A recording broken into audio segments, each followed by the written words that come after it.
আর বন্ধুরা কেমন আছেন? আশা করছি সবাই ভালো আছেন। দেখুন আজকে আমি মূলা ভাজি করবই। দেখুন মূলাটা আমি ভালো করে কুচিয়ে রেখেছি। এখন এতে লবণ হলুদ মাখিয়ে 2-1 মিনিট রেখে দেব। দেখুন বন্ধুরা আমার কড়াইতে তেল গরম হয়ে গেছে।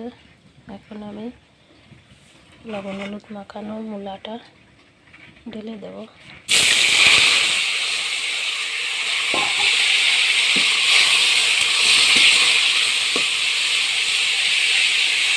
আর এর থেকে জলটা বেরিয়ে আসলো, জলটা আমি ফেলে দিয়েছি।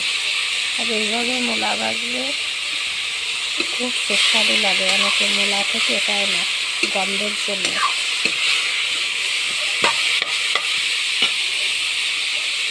দিয়ে দেবো কাঁচা লঙ্কা চিরা,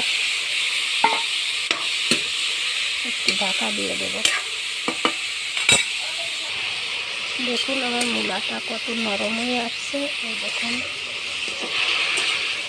এইভাবে আমি ভালো করে আস্তে আস্তে নেড়ে চেড়ে ভাজি করে নেব, লাল লাল করে।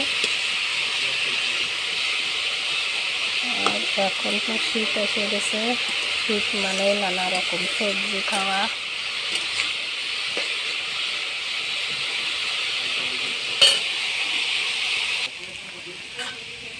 দেখুন বন্ধুরা আমার মূলা ভাজিটা হয়ে গেছে।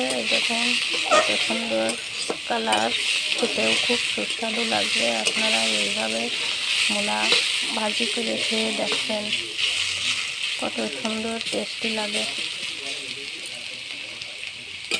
আমার এই মূলা ভাজিটা কেমন লাগলো আপনারা কমেন্ট করে জানাবেন। ভালো লাগলে লাইক শেয়ার করে দেবেন। আর নতুন নতুন ভিডিও পেতে আমার ফেসবুক পেজটা ফলো করবেন, ইউটিউব চ্যানেলটি সাবস্ক্রাইব করবেন। আজ এই পর্যন্ত, সবাইকে নমস্কার।